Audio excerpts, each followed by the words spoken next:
ಇಚ್ಛಿಸಿದ ಭೋಜನವನ್ನು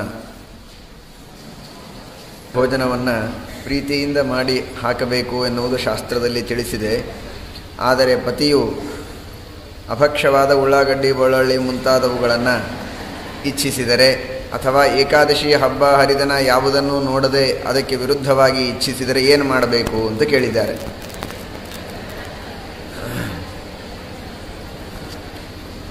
ಶಾಸ್ತ್ರವಿಹಿತವಾದಂತಹ ಭಕ್ಷ್ಯಗಳನ್ನು ಯಾವತ್ತು ಯಾವುದನ್ನು ಇಚ್ಛಿಸ್ತಾರೋ ಅದನ್ನು ಮಾಡಿಕೊಡಬೇಕು ಅಂತಿಷ್ಟೇ ತಾತ್ಪರ್ಯ ಹೊರತು ನಿಷಿದ್ಧವಾದದ್ದನ್ನು ಬಯಸಿದರೆ ಅದನ್ನು ತಿನ್ನಬೇಡಿ ಅಂತ ಚೆನ್ನಾಗಿ ವಿಶ್ವಾಸದಿಂದ ಪ್ರೀತಿಯಿಂದ ಹೇಳಿ ಅವರಿಗೆ ಸನ್ಮಾರ್ಗಕ್ಕೆ ತರಬೇಕೇ ಹೊರತು ಉಳ್ಳಾಗಡ್ಡಿ, ಬೆಳ್ಳುಳ್ಳಿ ಇತ್ಯಾದಿಗಳನ್ನು ಮಾಡಬೇಕು ಅಂತ ತಾತ್ಪರ್ಯವಲ್ಲ. ನಿಷಿದ್ಧವಾದದ್ದನ್ನು ಸರ್ವಾತ್ಮನ ಮಾಡಬಾರದು. ಏಕಾದಶಿ ದಿವಸ ಅಥವಾ ಇನ್ನಿತರ ಉಪವಾಸದ ದಿವಸ, ಕೃಷ್ಣಾಷ್ಟಮಿ, ಏಕಾದಶಿ ಇಂತಹ ಉಪವಾಸದ ದಿನಗಳಲ್ಲಿ ಏನು ತಿನ್ನಬೇಕು ಅಂತ ಅಪೇಕ್ಷೆ ಪಟ್ಟರೂ ಕೂಡ ತಿನ್ನಬಾರದು ಅನ್ನೋದನ್ನೇ ಹೇಳಬೇಕೇ ಹೊರತು ಅದಕ್ಕೆ ಸಹಕಾರವನ್ನು ಕೊಡಬಾರ್ದು. ಅದು ಅಧರ್ಮವಾಗುವುದಿಲ್ಲ. ಉಪಾಯವಾಗಿ ಪ್ರೀತಿಯಿಂದ ಹೇಳಿ ಸನ್ಮಾರ್ಗಕ್ಕೆ ತರುವುದು ಮುಖ್ಯ ಉದ್ದೇಶವಾಗಿರಬೇಕು. ಅದೇ ಒಂದು ಜಗಳಕ್ಕೆ ಕಾರಣ ಮಾಡಿಕೊಂಡು ದೊಡ್ಡದು ಮಾಡಬಾರ್ದು. ಬದರಿಯಲ್ಲಿ ಶ್ರಾದ್ದ ಮಾಡಿದವರು ಮತ್ತೆ ಶ್ರಾದ್ದ ಮಾಡಬೇಕು ಅಂದರೆ ಪಿಂಡ ಪ್ರದಾನ ಮಾಡಬೇಕಾ, ಸಂಕಲ್ಪ ಶ್ರಾದ್ದ ಮಾಡಬೇಕಾ ಅಂತ ಕೇಳಿದ್ದಾರೆ. ಪಿಂಡ ಪ್ರದಾನ ಶ್ರಾದ್ದವನ್ನೇ ಮಾಡಬೇಕು ಅಂತ ನಮ್ಮ ಅಭಿಪ್ರಾಯ. ಬರೀ ಸಂಕಲ್ಪ ಶ್ರಾದ್ದ ಅಲ್ಲ. ನಿನ್ನೆ ಹೇಳಿದಂತೆ ಅದು ಅರ್ಥವಾದ ಬದರಿ ಶ್ರಾದ್ದ ಶ್ರೇಷ್ಠ ಅಂತ ಹೇಳುವುದರೊಳಗೆ ಮಾತ್ರ ತಾತ್ಪರ್ಯ ಇದೆಯೇ ಹೊರತು ಆಮೇಲೆ ಶ್ರಾದ್ದವನ್ನೇ ಮಾಡಬಾರದು ಅನ್ನುವ ಮಾತಿಗೆ ಮತ್ತೆ ಮಾಡಬಾರದು ಅನ್ನುವುದರೊಳಗೆ ತಾತ್ಪರ್ಯ ಅಲ್ಲ. ಪಿಂಡ ಪ್ರದಾನ ಶ್ರಾದ್ದವನ್ನೇ ಮಾಡಬೇಕು. ಹಾಗೇ ಸಂಪ್ರದಾಯ, ಶಿಷ್ಟರ ಸಂಪ್ರದಾಯ ಬಂದದ್ದು, ಪ್ರಮಾಣಗಳು ಹಾಗೇ ಇವೆ. ಇದಾದ ಮೇಲೆ ಕನಸುಗಳು ಹಿಂದಿನ ಜನ್ಮದ ಸಂಸ್ಕಾರದ ಫಲವೆಂದು ಹೇಳುತ್ತಾರೆ. ಈ ಜನ್ಮಕ್ಕೆ ಸಂಬಂಧವಿರುತ್ತದೆಯೇ ಅಂತಂತಾರೆ.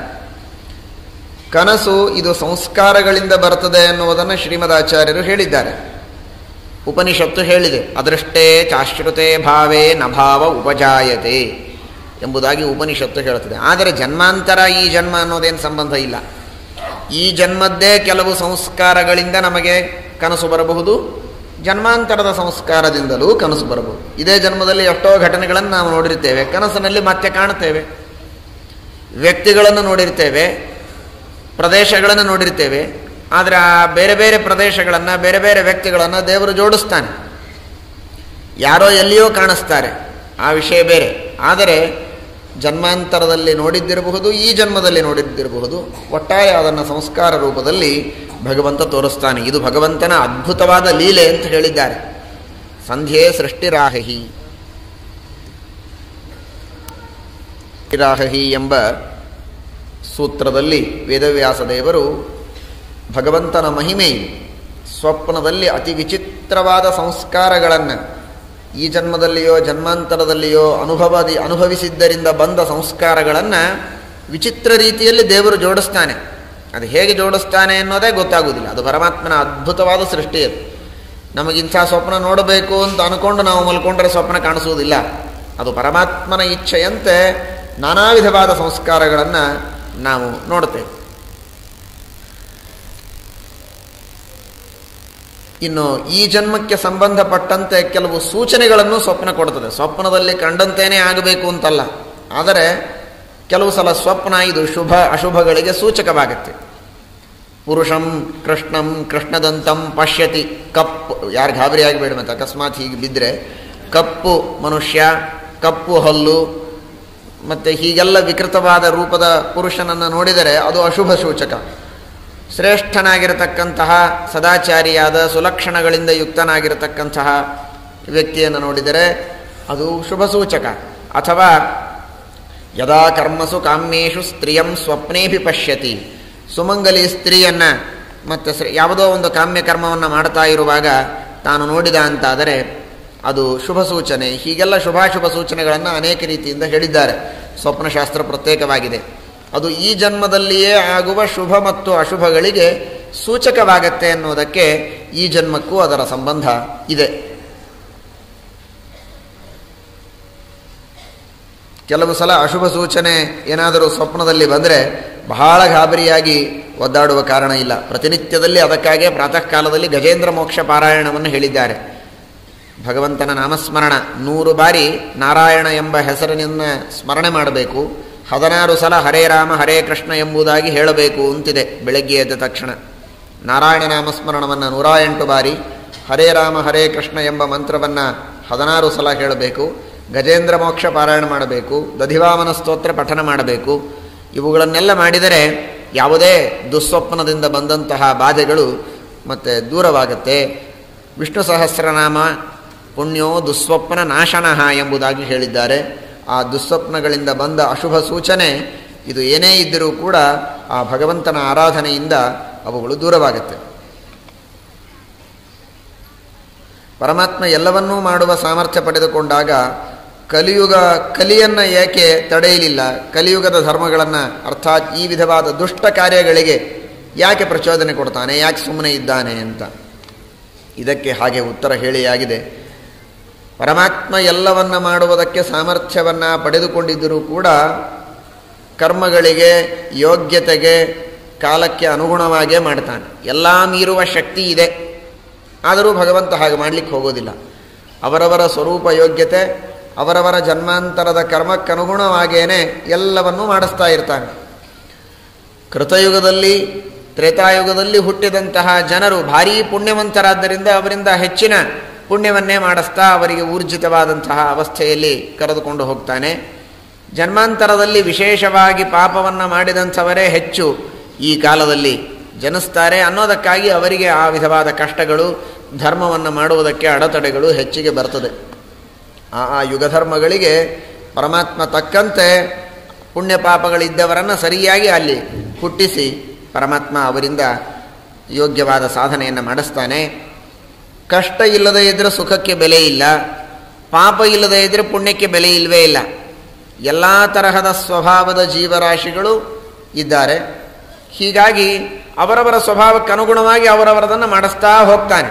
ತಾನು ಸ್ವತಃ ಯಾರ ಸ್ವಭಾವವನ್ನು ದೇವರು ಹುಟ್ಟಿಸಿಲ್ಲ, ಯಾವ ವ್ಯಕ್ತಿಯ ಸ್ವಭಾವವನ್ನು ದೇವರು ಹುಟ್ಟಿಸಿಲ್ಲ.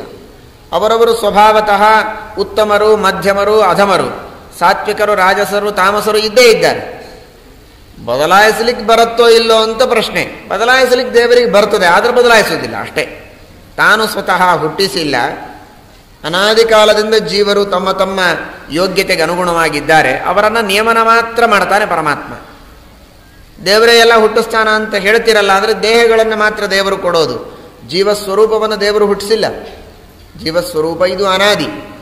ಆ ಜೀವಸ್ವರೂಪವೇ ಉತ್ತಮ ಜೀವಸ್ವರೂಪ, ಮಧ್ಯಮ, ಅಧಮ ಎಂಬುದಾಗಿಯೇ ಮೊದಲಿನಿಂದಲೂ ಉಂಟು. ಅವರವರು ಇದ್ದಾಗೆ ಅವರನ್ನು ಮೇಂಟೈನ್ ಮಾಡಿದ್ದಾನಷ್ಟೇ ಹೊರತು ದೇವರು ತಾನು ಯಾವ ಸ್ವರೂಪವನ್ನು ತಾನು ಹುಟ್ಟಿಸಿಲ್ಲ. ಹೀಗಾಗಿ ಆ ಸ್ವರೂಪದಲ್ಲಿರುವ ವ್ಯತ್ಯಾಸದ ಜವಾಬ್ದಾರಿ ಅವನದಲ್ಲ. ಇನ್ನು ಬದಲಾಯಿಸಲಿಕ್ಕೆ ಬಂದರೂ ಬದಲಾಯಿಸದೇ ಇರೋದಕ್ಕೆ ಕಾರಣ ಅದು ಭಗವಂತನ ಸಂಕಲ್ಪ. ಅದರ ಉದ್ದೇಶ ವೈಶಿಷ್ಟ್ಯ ಬರಬೇಕು. ಸುಖ ಪಡುವವರಿಗೆ ನಿಜವಾಗಿ ಸುಖದ ಮಹತ್ವ ಗೊತ್ತಾಗಬೇಕು ಅಂತಾಗಿದ್ದರೆ ದುಃಖ ಇದ್ದಾಗಲೇ ಸುಖದ ಮಹತ್ವ, ದುಷ್ಟರಿದ್ದಾಗಲೇ ಶಿಷ್ಟರ ಮಹತ್ವ ಅನ್ನೋದು ಇರ್ತದೆ. ಇಲ್ಲದೇ ಇದ್ದರೆ ಇರುವುದಿಲ್ಲ.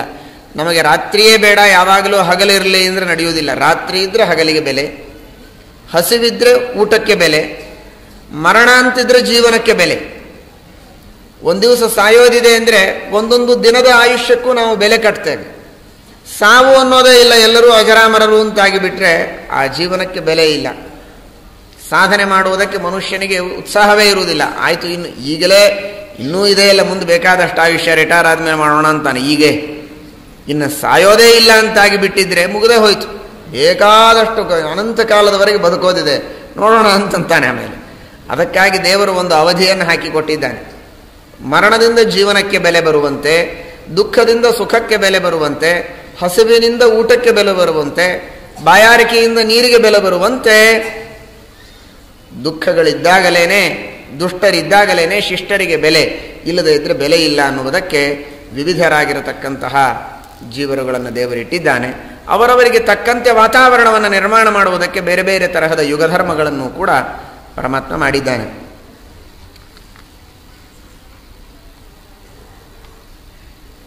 ವೈರಾಗ್ಯವನ್ನು ದೇವರಿಗೆ ಕೇಳಬೇಕು ಅಂದರೆ ಏನರ್ಥ? ಬರೀ ಸಂಪತ್ತು ಅಥವಾ ಭೂಮಿ ಇವುಗಳನ್ನು ಬೇಡಬಾರದು, ಇಷ್ಟೇ ಅರ್ಥವೇ, ಇನ್ನೇನಾದರೂ ಇದೆಯೇ ಅಂತ. ವೈರಾಗ್ಯವನ್ನು ಬೇಡಬೇಕು ಅಂದರೆ ಅಷ್ಟು ಮಾತ್ರವಲ್ಲ, ವೈಷಯಿಕವಾದಂತಹ ಭೋಗಗಳಲ್ಲಿರುವ ಎಲ್ಲ ವಿಧವಾದ ಆಸಕ್ತಿಗಳನ್ನು ಕಡಿಮೆ ಮಾಡುವಂಥ ದೇವರಿಗೆ ಬೇಡಬೇಕು. ಹೊನ್ನಾಗಿರಬಹುದು, ಮಣ್ಣಾಗಿರಬಹುದು, ಅಥವಾ ಇನ್ನನೇಕ ವಿಧವಾದ ನೋಡುವ ವಸ್ತುಗಳು, ಕೇಳುವ ವಸ್ತುಗಳು, ದುಷ್ಟವಾದಂತಹ ಗೀತೆಗಳನ್ನು ಕೇಳಿ ಕೇಳಿ ಆನಂದಪಟ್ಟು ಟೇಪ್ ರಿಕಾರ್ಡು, ರೇಡಿಯೋ ಅಥವಾ ಟಿ ವಿ ಹಚ್ಚಿಕೊಂಡು ಅದಕ್ಕೆ ತಕ್ಕಂತೆ ಕುಣಿದು ಕೆಲಸ ಮಾಡುವ ಅಭ್ಯಾಸ ಇರ್ತದೆ. ಅದನ್ನು ಹೋಗಲಾಡಿಸು ಅಂತ ಕೇಳಬೇಕು. ಟಿ ವಿ ನೋಡುವ ಹವ್ಯಾಸ, ದುಷ್ಟ ಹಾಡುಗಳನ್ನು ಕೇಳುವ ಹವ್ಯಾಸ, ಅಥವಾ ಕೆಲವು ಇದೀಗ ಹೇಳಿದ್ರಲ್ಲ ಹಾಗೆ ಉಳ್ಳಾಗಡ್ಡಿ, ಬೆಳ್ಳುಳ್ಳಿ ಇಂಥದರ ವಾಸನೆ ನೋಡುವ ಅಭ್ಯಾಸ, ಹೀಗೆ ನಾನಾ ವಿಧವಾದ ಇಂದ್ರಿಯಗಳಿಂದ ಮಾಡುವಂತಹ ಏನೇನು ಕೆಟ್ಟ ಕೆಲಸಗಳಿವೆ ಅವುಗಳೆಲ್ಲವನ್ನೂ ಬಿಡುವುದು ವೈರಾಗ್ಯದೊಳಗೆ ಸೇರುತ್ತದೆ. ಬರೀ ಬಂಗಾರ ಬೆಳ್ಳಿ ಬಿಡುವುದು ಮಾತ್ರ ಅಲ್ಲ. ಮತ್ತು ಗೃಹಸ್ಥನಾಗಿರತಕ್ಕಂತಹ ವ್ಯಕ್ತಿಗೆ ಇವತ್ತು ಹಾಗಾದರೆ ವೈರಾಗ್ಯದಿಂದ ಇರುವುದು ಅಂದರೆ ಏನರ್ಥ? ಎಲ್ಲವನ್ನೂ ಪೂರ್ಣವಾಗಿ ಬಿಟ್ಟು ಮತ್ತೆ ಇರುವುದಕ್ಕೆ ಸಾಧ್ಯ ಇಲ್ಲ. ಎಲ್ಲವನ್ನೂ ಬಿಟ್ಟು ಪೂರ್ಣವಾಗಿರುವುದಕ್ಕೆ ಸಾಧ್ಯವಿಲ್ಲದೇ ಇದ್ದಾಗ ಅವುಗಳಲ್ಲಿರುವ ಅತಿಯಾದ ಆಸಕ್ತಿಯನ್ನು, ಮಮತೆಯನ್ನಾದರೂ ಬಿಡಬೇಕು. ಎಲ್ಲವನ್ನೂ ಬಿಟ್ಟು ವಿರಕ್ತನಾಗಿ ಮತ್ತು ಬೀದಿಗಿಳಿಯಬೇಕು ಅಂತಾಗದೇ ಇದ್ದರೂ ಕೂಡ ತಾನು ಏನನ್ನು ಭೋಗ ಮಾಡ್ತಾನೆ ಅದು ಭಗವದ್ ಆಜ್ಞೆಯಿಂದ, ಪರಮಾತ್ಮನ ಅನುಗ್ರಹದಿಂದ, ದೇವರು ಕೊಟ್ಟ ಭಾಗ್ಯ ಅಂತ ಭೋಗ ಮಾಡಿದರೂ ಅತಿಯಾದ ಮೋಹ, ಅತಿಯಾದ ಆಸಕ್ತಿ, ಅವುಗಳನ್ನು ಸಂಪಾದನೆ ಮಾಡಿದರೇನೆ ನನ್ನ ಜೀವನದ ಕೃತಾರ್ಥತೆ, ಇದಕ್ಕೂ ಹೆಚ್ಚಿಗೆ ನಾನೇನು ಮಾಡಬೇಕಾಗಿಲ್ಲ ಅನ್ನುವ ಭಾವನೆ ಏನಿದೆ ಅದನ್ನು ಬಿಟ್ಟರೆ ವೈರಾಗ್ಯ. ಗುಟಕ ತಿನ್ನುವುದು ಆರೋಗ್ಯಕ್ಕೆ ಹಾನಿಕರ ಅಂತ ನೀವು ಹೇಳಿದ್ದೀರಿ, ಅದನ್ನು ನಾವು ಬಿಡ್ಲಿಕ್ಕೆ ತಯಾರಾಗ್ತೇವೆ. ಆದರೆ ಶಾಸ್ತ್ರ ಇದನ್ನು ನಿಷೇಧ ಮಾಡಿದೆಯೇ? ನಪಲಾಂಡುಂ ಭಕ್ಷೀತ ಅಂತ ಯಾವ ರೀತಿಯಾಗಿ ಮತ್ತು ಉಳ್ಳಾಗಡ್ಡಿ ಬೆಳ್ಳುಳ್ಳಿಯನ್ನು ಶಾಸ್ತ್ರ ನಿಷೇಧ ಮಾಡಿದೆ, ಹಾಗೆ ಇದು ಮಾಡಿದರೆ ಹೇಳಿ ಪೂರ್ಣ ಬಿಟ್ಟುಬಿಡ್ತೇವೆ. ಬರೀ ಆರೋಗ್ಯಕ್ಕೆ ಹಾನಿಕರ ಅಂದರೆ ನಮ್ಮ ಆರೋಗ್ಯ ನಾವು ನೋಡ್ಕೊಳ್ತೇವೆ, ನಿಮ್ಮದೇನು ಅಂತ ಕೇಳಿದ್ದಾರೆ ಪಾಪ. ಶಾಸ್ತ್ರ ಯಾವುದೇ ಉದ್ರೇಕಗೊಳಿಸುವ ಶರೀರ ಮಾದ್ಯಂಖಲು ಧರ್ಮ ಸಾಧನಂ, ಧರ್ಮಕ್ಕೆ ಸಾಧನವಾದದ್ದು ಶರೀರ. ಜೀವನ್ ಭದ್ರಾಣಿ ಪಶ್ಯತಿ, ಎಲ್ಲಿಯವರೆಗೆ ಬದುಕ್ತಾನೆ ಅಲ್ಲಿಯವರೆಗೆ ತಾನು ಮಂಗಲ ಆಗುವಂತೆ ತನ್ನ ಆರೋಗ್ಯವನ್ನು, ತನ್ನ ಮತ್ತು ಆಯುಷ್ಯವನ್ನು ಕಾಪಾಡಿಕೊಳ್ಳಬೇಕು ಅನ್ನುವುದು ಶಾಸ್ತ್ರವಿಹಿತ. ಅಂದಮೇಲೆ ಆರೋಗ್ಯಕ್ಕೆ ಹಾನಿಯನ್ನು ಉಂಟು ಮಾಡತಕ್ಕಂತಹ, ಶರೀರದಲ್ಲಿರುವ ತೇಜಸ್ಸನ್ನು, ವರ್ಚಸ್ಸನ್ನು ಹಾಳು ಮಾಡಿ ಜೀವನವನ್ನು ಕೆಡಿಸುವಂತಹ ಯಾವುದೇ ಚಟಗಳಾಗಿದ್ದರೂ ಕೂಡ ಅವುಗಳು ಶಾಸ್ತ್ರ ವಿರುದ್ಧವೇ. ಅದಕ್ಕಾಗಿ ನಗುಟಕಾಂ ಭಕ್ಷೀತ ಅಂತ ಪ್ರತ್ಯೇಕವಾದ ಶಾಸ್ತ್ರ ಬೇಕಾಗಿಲ್ಲ. ಫಲಾಂಡು ಭಕ್ಷಣ ಮಾಡಬಾರದು ಅಂತ ಹೇಳುವುದರ ಉದ್ದೇಶ ಏನು? ಕಾಮಕ್ರೋಧಾದಿಗಳ ಉದ್ರೇಕ ಮಾಡುವ, ಆರೋಗ್ಯಕ್ಕೆ ಹಾನಿಕರವಾದಂತಹ ಯಾವುದೇ ತರಹದ ವಸ್ತುವಾಗಿದ್ದರೂ ಕೂಡ ಅದನ್ನು ತಿನ್ನಬಾರದು ಅಂತಿದ್ದ ಮೇಲೆ, ಅತಿ ಸ್ಪಷ್ಟವಾಗಿ ಆರೋಗ್ಯಕ್ಕೆ ಇದು ವಿರೋಧಿಯಾಗಿದೆ ಅಂತ ಸಾಬೀತಾದ ಮೇಲೆ ಅದನ್ನು ಸರ್ವಾತ್ಮನ ತಿನ್ನಬಾರದು, ಅದು ಶಾಸ್ತ್ರ ವಿರುದ್ಧವೇ.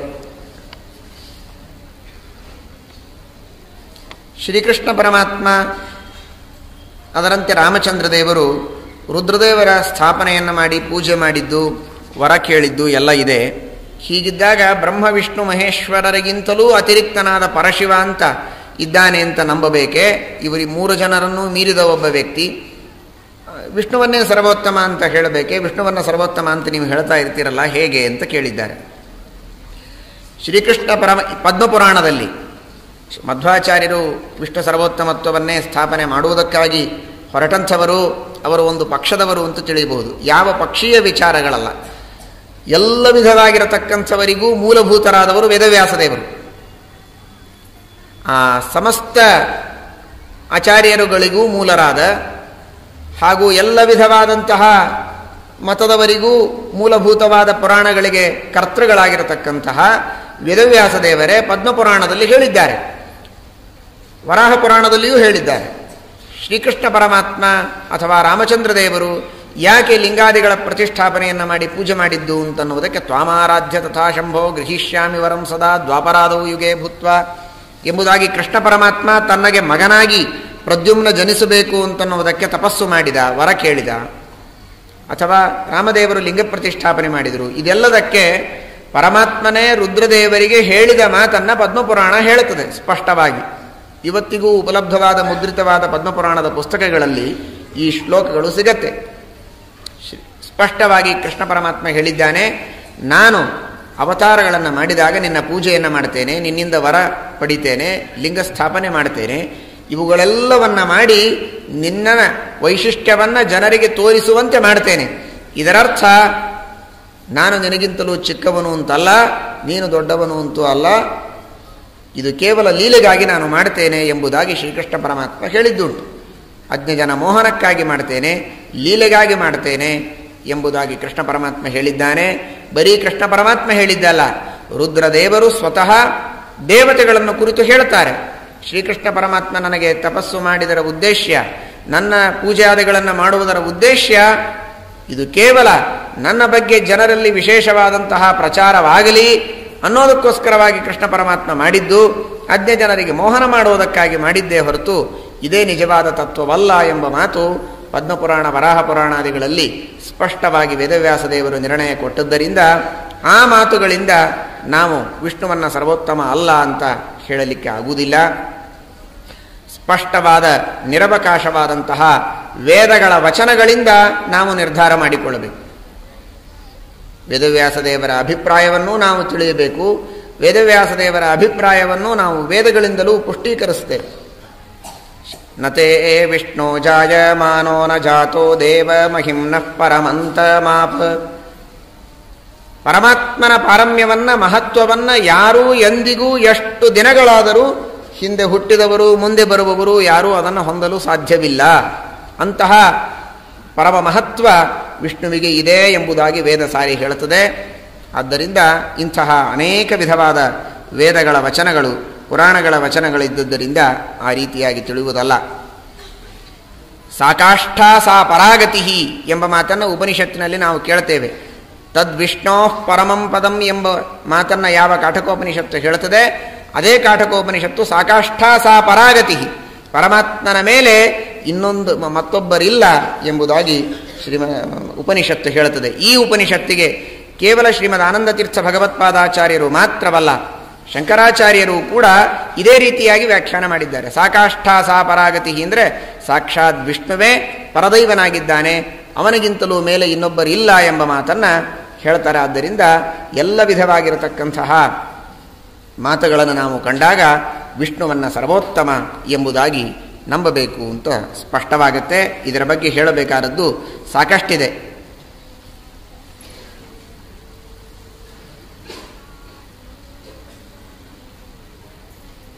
ಮನುಷ್ಯರಾಗೇ ಹುಟ್ಟುತ್ತೇವೆ ಅಂತ ನಿರ್ಧಾರ ಇಲ್ಲದೇ ಇದ್ದಾಗ ಜನ್ಮಾಂತರದಲ್ಲಿ ನಾವು ಇವತ್ತಿನ ಕರ್ಮಕ್ಕೆ ಫಲ ಅನುಭವಿಸ್ತೇವೆ ಅಂದರೆ ನಾವು ಮನುಷ್ಯರಾಗಿ ಹುಟ್ಟದೇ ಇದ್ದರೆ ಏನು ಮಾಡಬೇಕು ಅಂತ. ನೆಕ್ಸ್ಟ್ ಜನ್ಮವೇ ಮನುಷ್ಯ ಜನ್ಮ ಬರಬೇಕು ಅಂತೇನಿಲ್ಲ. ಯಾವತ್ತು ಮನುಷ್ಯರಾಗಿ ಹುಟ್ಟುತ್ತೀರೋ ಅವತ್ತಿನ ದಿವಸ ಆ ಮನುಷ್ಯ ಜನ್ಮದಲ್ಲಿ ಭೋಗ ಮಾಡಬೇಕಾದಂತಹ ಭೋಗಗಳನ್ನು ಅನುಭವಿಸೋದು. ಇಲ್ಲದೇ ಇದ್ದರೆ ಇನ್ನಿತರ ಸುಖಗಳನ್ನು ನೀಚ ಯೋನಿಗಳಲ್ಲಿಯೂ ಕೂಡ ಭೋಗ ಮಾಡಲಿಕ್ಕೆ ಬಂದೇ ಬರ್ತದೆ. ಆಹಾರ, ನಿದ್ರಾ, ನಾನಾ ವಿಧವಾಗಿರತಕ್ಕಂತಹ ಇನ್ನಿತರ ಗ್ರಾಮ್ಯ ಸುಖಗಳನ್ನು ಆ ಪಶುಜೀವನದಲ್ಲಿಯೂ ಕೂಡ ಮನುಷ್ಯ ಅನುಭವಿಸಿಯೇ ಅನುಭವಿಸ್ತಾನೆ. ಮನುಷ್ಯನಾದಾಗಲೇ ಅನುಭವಿಸಬೇಕಾದ ಸುಖಗಳನ್ನು ಮನುಷ್ಯನಾಗೋವರೆಗೆ ಕಾಯಬೇಕಷ್ಟೇ, ಅದಕ್ಕೆ ಉಪಾಯವಿಲ್ಲ. ಮುಂದೆ ಮನುಷ್ಯನೇ ಆಗೋದಿಲ್ಲ ಅಂತೇನಲ್ಲ. ಪೂತನೆಯ ದೇಹದಲ್ಲಿ ಉರ್ವಶಿ ಯಾಕೆ ಇದ್ದಳು ಅಂತ ಕೇಳಿದ್ದಾರೆ. ಉರ್ವಶಿ ತುಂಬುರುವಿನ ಸಂಘವನ್ನು ಮಾಡಿದ್ದಕ್ಕೆ ಕುಬೇರ ಶಾಪ ಕೊಡ್ತಾನೆ, ನೀನು ರಾಕ್ಷಸ ದೇಹದಲ್ಲಿ ವಾಸ ಮಾಡು ಸ್ವಲ್ಪ ದಿವಸ ಅಂತ. ಆ ಶಾಪದಿಂದಾಗಿ ಉರ್ವಶಿ ಯಾವುದಾದರೂ ರಾಕ್ಷಸಿಯ ದೇಹದಲ್ಲಿ ಇರಬೇಕಾಗಿತ್ತು ಅನ್ನುವುದಕ್ಕೆ ಪೂತನೆಯ ದೇಹದಲ್ಲಿದ್ಲು. ಆ ಕೃಷ್ಣ ಪರಮಾತ್ಮನ ಸ್ತನದ ಸ್ಪರ್ಶವಾದದ್ದರಿಂದ ಆ ಉರ್ವಶಿಗೆ ಉದ್ಧಾರ ಆಯಿತು. ಯಾಕೆಂದರೆ ಅವಳು ಭಕ್ತಿಯಿಂದ ಕೃಷ್ಣ ಪರಮಾತ್ಮನ ಸ್ಪರ್ಶ ಮಾಡಿದಳು. ಆದರೆ ಆ ತಾಟಕ ಅಸುರಿ, ಅವಳಿಗೆ ಕೃಷ್ಣನ ಮೇಲಿನ ದ್ವೇಷ ಇತ್ತು ಅನ್ನುವುದಕ್ಕಾಗಿ ಅವಳಿಗೆ ಮಾತ್ರ ಮತ್ತೆ ತಮಸ್ಸಾಗಿದೆ ಎಂಬುದಾಗಿ ಹೇಳ್ತಾರೆ. ದ್ವೇಷದಿಂದ ಕೃಷ್ಣನ ಸ್ಪರ್ಶ ಮಾಡಿದ್ದಕ್ಕೆ ತಮಸ್ಸು, ಭಕ್ತಿಯಿಂದ ಕೃಷ್ಣನ ಸ್ಪರ್ಶ ಮಾಡಿದ್ದಕ್ಕೆ ಉರ್ವಶಿಗೆ ಮತ್ತೆ ಮೋಕ್ಷವಾಗಿದೆ, ಅವಳಿಗೆ ಸದ್ಗತಿಯಾಗಿದೆ ಎಂಬುದಾಗಿ ತಿಳಿಸಿದ್ದಾರೆ.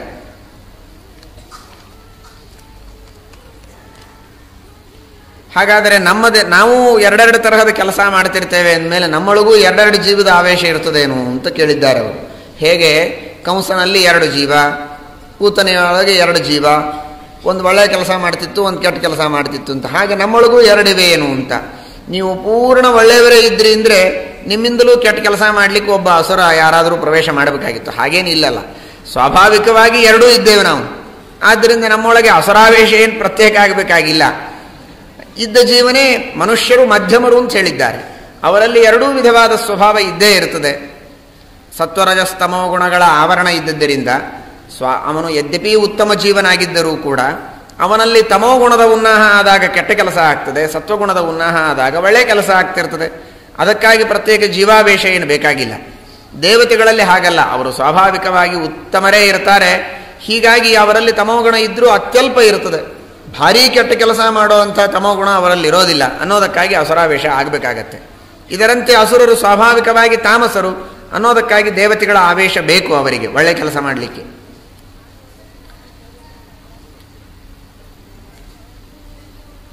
ಗಂಡು ಹೆತ್ತವರು ನಾವೇ ಶ್ರೇಷ್ಠರು ಎನ್ನುತ್ತಾರೆ, ಹೆಣ್ಣು ಹೆತ್ತವರು ಬಗ್ಗಿ ಬರಲೆಂದು ಅನ್ನುತ್ತಾರೆ. ಇದು ಸರಿಯೇ ಅಂತ ಕೇಳಿದ್ದಾರೆ. ಹಾಗನ್ನೋದು ತಪ್ಪು. ಎಲ್ಲರನ್ನೂ ಪ್ರೀತಿಯಿಂದ, ಸ್ನೇಹದಿಂದ, ಗೌರವದಿಂದ ಕಾಣಬೇಕೇ ಹೊರತು ಮತ್ತು ಹೆಣ್ಣು ಹೆತ್ತವರ ಬಗ್ಗೆ ಆ ರೀತಿಯಾಗಿ ತಿರಸ್ಕಾರದ ಭಾವನೆಯನ್ನು ಮಾಡುವುದು ಸರಿಯಲ್ಲ. ಆದ್ದರಿಂದ ತಾನು ಹುಟ್ಟಿದ್ದು ಒಂದು ಹೆಣ್ಣಿನಿಂದಲೇ, ಹೆಣ್ಣನ್ನು ತನಗೆ ಕೊಡದೇ ಇದ್ದರೆ ತಾನು ಮುಂದೆ ಯಾವ ಸಂತಾನವನ್ನು ಪಡೆಯುವುದಕ್ಕೂ ಸಾಧ್ಯ ಇಲ್ಲ. ಆ ಹೆಣ್ಣಿನ ಅನಿವಾರ್ಯತೆ ತನಗಿದೆ ಅಂತಾದ ಮೇಲೆ ಹೆಣ್ಣನ್ನು ಕೊಟ್ಟವರಿಗೂ ಗೌರವದಿಂದ ಕಾಣಬೇಕು, ಹೆಣ್ಣು ಹೆತ್ತವರನ್ನು ತಿರಸ್ಕಾರ ಮಾಡುವುದು ಸರಿಯಲ್ಲ. ದಾಸವಾಳದ ಹೂವನ್ನು ದೇವರಿಗೆ ಏರಿಸಬೇಕೆ ಎಂದರೆ ಏರಿಸಬಾರದು. ವರದಕ್ಷಿಣೆಯನ್ನು ತೆಗೆದುಕೊಂಡವರಿಗೆ ಮಹಾಭಾರತದ ಪ್ರಕಾರ ಯಾವ ಪಾಪವಿದೆ ಅಂತ ಕೇಳಿದ್ದಾರೆ. ವರದಕ್ಷಿಣೆಗಾಗಿ ಜನರನ್ನು ಪೀಡಿಸುವುದು ಸರಿಯಲ್ಲ, ಯಾವುದೇ ಕಾರಣಕ್ಕಾಗಿ ಪೀಡೆ ಕೊಡುವುದು ಸರಿಯಲ್ಲ ಅಂತ ಇಷ್ಟೇ ಶಾಸ್ತ್ರ ಹೇಳಿದೆಯೇ ಹೊರತು ವರದಕ್ಷಿಣೆಯನ್ನು ತೆಗೆದುಕೊಳ್ಳುವುದೇ ಶಾಸ್ತ್ರ ನಿಷಿದ್ಧ ಅಲ್ಲ. ಹೀಗಾಗಿ ಅದಕ್ಕಾಗಿ ಪಾಪವನ್ನು ಮಹಾಭಾರತದಲ್ಲಿ ಪ್ರತ್ಯೇಕ ಹೇಳಿಲ್ಲ. ಯಾವುದೇ ಒಂದು ದಾನಕ್ಕೆ ದಕ್ಷಿಣೆ ಕೊಡಬೇಕು ಅಂತ ಶಾಸ್ತ್ರ ಇದೆ. ಸದಕ್ಷಿಣಾಕಂ ಸತಾಂಬೂಲಂ ಅಂತ. ದಕ್ಷಿಣೆ ಸಹಿತವಾಗೇನೆ ದಾನ ಕೊಡಬೇಕು ಅಂತಿದ್ದರಿಂದ ದಕ್ಷಿಣೆಯನ್ನು ಕೊಡುವುದು ಶಾಸ್ತ್ರವಿಹಿತವೇ. ಆದರೆ ಸಂತೋಷದಿಂದ ತಿಳಿದುಕೊಟ್ಟಂತಹ ದಕ್ಷಿಣೆಯನ್ನು ಸ್ವೀಕಾರ ಮಾಡುವುದಷ್ಟೇ ಹೊರತು ದಕ್ಷಿಣೆಗಾಗಿ ಪೀಡೆಯನ್ನು ಕೊಟ್ಟು ಜಗಳ ಆಡಿ ವಿರಸ ಮಾಡಿಕೊಂಡು ಹೊಡೆದು ಬಡದು ಮಾಡುವಂಥದ್ದೇನಿದೆ ಇದು ಶಾಸ್ತ್ರ ನಿಷಿದ್ಧ. ಆ ರೀತಿಯಾಗಿ ಸರ್ವಥಾ ಮಾಡಬಾರದು. ಇನ್ನೊಬ್ಬರಿಗೆ ಹಿಂಸೆಯನ್ನು ಕೊಟ್ಟರೆ, ಕಿರುಕುಳ ಕೊಟ್ಟರೆ ಏನು ಪಾಪ ಅಂತ ಮಹಾಭಾರತ ಹೇಳಿದೆ, ಅದೇ ಪಾಪವೇ ಇವರಿಗೂ ಬರ್ತದೆ. ದೇವರ ಕಡೆಗೆ ಕಾಲು ಮಾಡಿ ಮಲಗಬಾರದು ಅಂತ ಹೇಳಿದ್ದಾರೆ. ಮನೆ ಚಿಕ್ಕದಾಗಿದ್ದರೆ ಅನಿವಾರ್ಯವಾದರೆ ಏನು ಮಾಡಬೇಕು ಅಂತ ಕೇಳಿದ್ದಾರೆ. ಮನೆ ಚಿಕ್ಕದಾಗಿದ್ದರೂ ಕೂಡ ದೇವರ ಕಡೆಗೆ ತಲೆ, ಯಾವ ಕಡೆಗಾದರೂ ಒಂದು ಕಡೆಗೆ ತಲೆ ಮಾಡಿ ಮಲಗಬೇಕು. ದೇವರ ಕಡೆಗೆ ತಲೆ ಮಾಡಿ ಬೇರೆ ಕಡೆಗೆ ಕಾಲು ಮಾಡಲಿಕ್ಕೆ ಬರ್ತದೆ. ಆದರೆ ಅವ್ರ ಮನೆ ಪರಿಸ್ಥಿತಿ ಹೇಗಿದೆ ನನಗೆ ಗೊತ್ತಿಲ್ಲ. ಅನಿವಾರ್ಯವಾಗಿ ದೇವರ ಕಡೆನೇ ಕಾಲು ಮಾಡುವಂಥ ಸಂದರ್ಭ ಇದೆ ಅಂತ ಕಾಣಿಸ್ತದೆ. ಹಾಗಿರ್ಲಿಕ್ಕಿಲ್ಲ.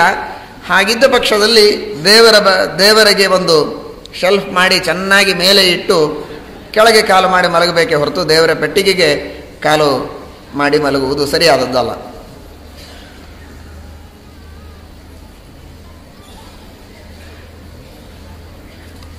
ಕೆಲವರಿಗೆ ಕೆಲವು ಶಾಸ್ತ್ರಗಳನ್ನು, ಮಂತ್ರಗಳನ್ನು ಪಠನ ಮಾಡುವ ಅಧಿಕಾರ ಇಲ್ಲದೇ ಇದ್ದಾಗ ಅವುಗಳನ್ನು ಪಾಠ ಹೇಳಬೇಕು ಅಂತನ್ನುವುದು ವೃತ್ತಿ ಜೀವನದೊಳಗೆ ಅನಿವಾರ್ಯವಾಗಿ ಬಂದಾಗ ಏನು ಮಾಡಬೇಕು ಅಂತ ಕೇಳಿದ್ದಾರೆ. ಆ ತರಹದ ಪ್ರಸಂಗವನ್ನು ತಂದುಕೊಳ್ಳದೇ ಇದ್ದಂತೆ ಪರಿಹಾರ ಮಾಡುವುದು ಶಾಸ್ತ್ರೀಯವಾಗಿ ವಿಹಿತವಾದದ್ದು.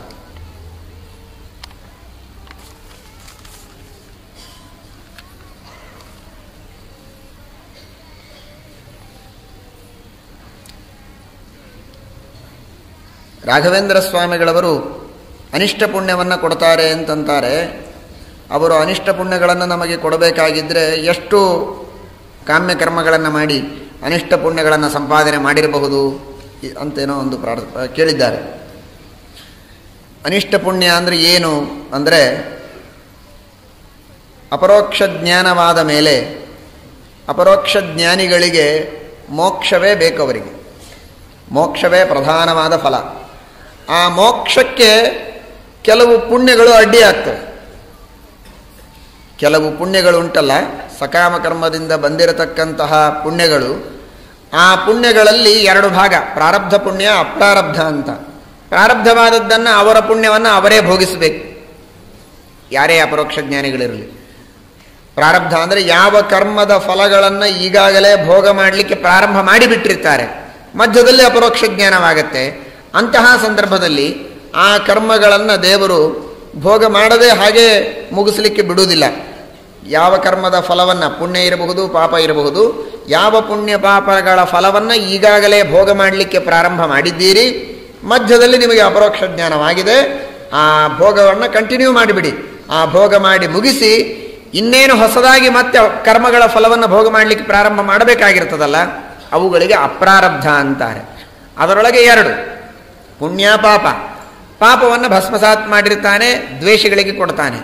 ಪುಣ್ಯ ಉಳಿತಿದೆ, ಸಕಾಮ ಕರ್ಮದಿಂದ ಬಂದಿರತಕ್ಕಂತಹ ಪುಣ್ಯ, ಅದು ಇನ್ನೂ ಇವರು ಭೋಗ ಮಾಡಲಿಕ್ಕೆ ಪ್ರಾರಂಭ ಮಾಡಿರೋದಿಲ್ಲ. ಆ ಪುಣ್ಯವನ್ನು ಇವರು ಇಟ್ಟುಕೊಂಡ್ರೆ ಅವರಿಗೆ ಅದು ಬಾಧಕ.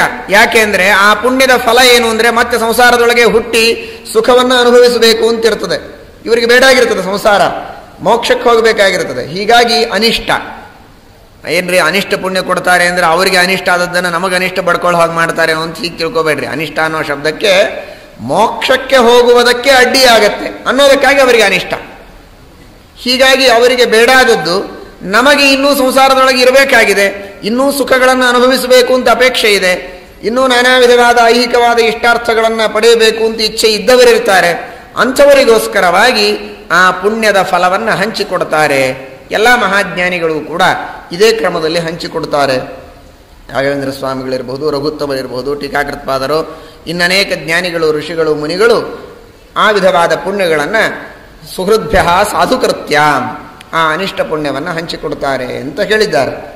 ಹಾಗಾದರೆ ಅವರು ಸಕಾಮ ಕರ್ಮಗಳಿಂದ ಬಂದ ಪುಣ್ಯ ಇದು ಮೋಕ್ಷಕ್ಕೆ ಅಡ್ಡಿಯಾಗತ್ತೆ ಅನ್ನೋದಕ್ಕೆ ಅವರಿಗೆ ಬೇಡಾಯಿತು ಅಂತ ನಮಗೆ ಕೊಡ್ತಾರೆ. ಹಾಗಾದರೆ ಅವರು ಸಕಾಮ ಕರ್ಮಗಳನ್ನು ಅಷ್ಟು ಮಾಡಿದ್ದಾರೆ ಅಂತ ಆಯ್ತಲ್ಲ ಅಂತ ಕೇಳಿದ್ದಾರೆ.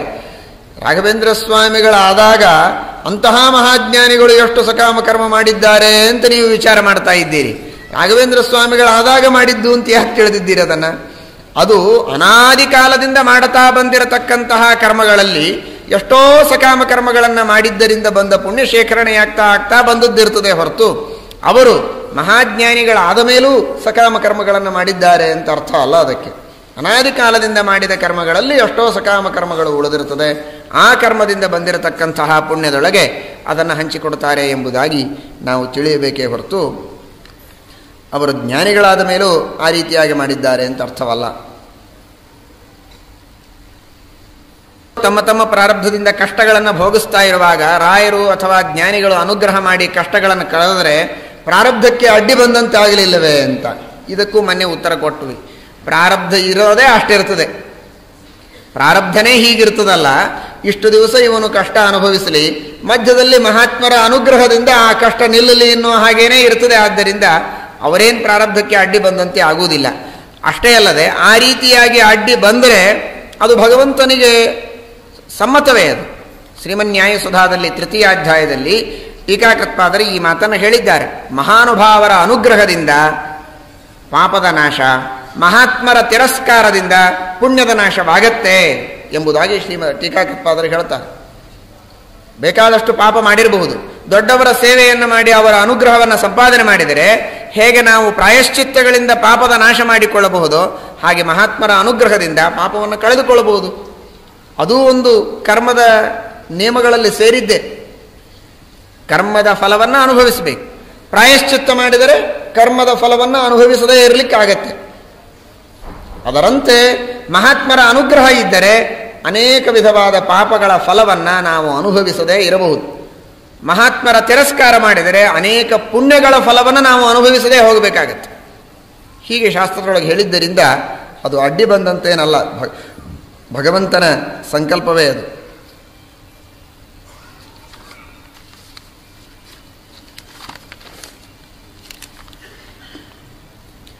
ಪತಿ ಬಹಳ ದುಷ್ಟನಾಗಿದ್ದರೆ ಪತಿಯಲ್ಲಿಯೇ ದೇವರಿದ್ದಾನೆ ಅಂತ ತಿಳಿದು ಪತಿಯ ಸೇವೆಯನ್ನು ಮಾಡುವುದು ಹೇಗೆ? ಅಥವಾ ತಂದೆ ತಾಯಿಗಳು ಬಹಳ ದುಷ್ಟರಾಗಿದ್ದು ಮಕ್ಕಳಲ್ಲಿಯೇ ಕಲಹವನ್ನು ಹುಟ್ಟಿಸ್ತಾ ಒಟ್ಟಾರೆ ಧರ್ಮ ವಿರೋಧಿಗಳಾಗಿದ್ದರೆ ತಂದೆ ತಾಯಿಗಳಲ್ಲಿ ಭಕ್ತಿ ಮಾಡುವುದು ಹೇಗೆ ಅಂತ ಕೇಳಿದ್ದಾರೆ. ಪತಿ ಧರ್ಮ ವಿರುದ್ಧ ಅಥವಾ ಬಹಳ ದುಷ್ಟ ಇದ್ದಾಗ ಇದೀಗ ಹೇಳಿದಂತೆ ಸನ್ಮಾರ್ಗದಲ್ಲಿ ತರುವುದಕ್ಕೆ ಪ್ರಯತ್ನ ಮಾಡಬೇಕು. ಸಾಕಷ್ಟು ಒಳ್ಳೆಯ ಬೋಧನೆಗಳನ್ನು ಮಾಡಿ ಸನ್ಮಾರ್ಗಕ್ಕೆ ತರುವಂತಹ ಪ್ರಯತ್ನ ಮಾಡಬೇಕು. ಎಷ್ಟು ಮಾಡಿದರೂ ಕೂಡ ಅತಿಯಾಗಿ ದುಷ್ಟನೇ ಆಗಿ ವರ್ತಿಸ್ತಾ ಇದ್ದಾನೆ ಅಂತಾದರೆ ಅಂತಹ ಸಂದರ್ಭದಲ್ಲಿ ಆ ಪತಿಯನ್ನು ಬಿಟ್ಟು ಬೇರೆ ಪತಿಯನ್ನು ಮಾಡಿಕೊಳ್ಳಬೇಕು ಅಂತನ್ನುವುದನ್ನು ಸರ್ವಥಾ ಶಾಸ್ತ್ರ ಹೇಳುವುದಿಲ್ಲ. ಆದರೆ ಅವನು ಮಾಡುವುದಕ್ಕೆ ಸಹಕಾರ ನೀಡಿ ಏನು ಮಾಡ್ತಾನೋ ಅದೇ ಸರಿ ಅಂತನ್ನತಾ ಬೆನ್ನು ಹತ್ತಬೇಕು ಅಂತಲ್ಲ, ತನ್ನ ಪಾಡಿಗೆ ತಾನು ಪ್ರತ್ಯೇಕವಾಗಿ ಧರ್ಮವನ್ನು ಅನುಷ್ಠಾನ ಮಾಡಬೇಕು. ಅವನು ಕೇಳದೇ ಇದ್ದರೆ ಅವನ ಪಾಡಿಗೆ ಅವನದು ಅಂತ ಬಿಡಬೇಕೇ ಹೊರತು ಅವನು ಮಾಡಿದ್ದೇ ಸತ್ಯ ಅಂತ ತಿಳಿದು ಅದಕ್ಕೆ ಪ್ರೋತ್ಸಾಹನವನ್ನು ಕೊಟ್ಟು, ಪತಿಯಲ್ಲಿ ದೇವರನ್ನು ಕಾಣಬೇಕು ಅಂದ ಮೇಲೆ ಅವನೇನು ಮಾಡ್ತಾನೋ ಅದಕ್ಕೆ ಪ್ರೋತ್ಸಾಹ ಕೊಡಬೇಕು ಅಂತನ್ನುವುದನ್ನು ಸರ್ವಥಾ ಶಾಸ್ತ್ರ ಹೇಳಿಲ್ಲ. ಇದರಂತೆ ತಂದೆ ತಾಯಿಗಳು ಕೂಡ ತಪ್ಪು ಮಾಡಿದಾಗ ಅವರಿಗೂ ಸರಿಯಾದದ್ದನ್ನು ಬೋಧನೆ ಮಾಡಬೇಕು, ಸನ್ಮಾರ್ಗದಲ್ಲಿ ತರುವುದಕ್ಕೆ ಪ್ರಯತ್ನ ಮಾಡಬೇಕು. ಅತ್ಯಂತ ವಿರೋಧಿಗಳೇ ಆಗಿದ್ದಾರೆ ಅಂತಾದರೆ ತಾನು ಪ್ರತ್ಯೇಕವಾಗಿ ಧರ್ಮವನ್ನು ಮಾಡಬೇಕು.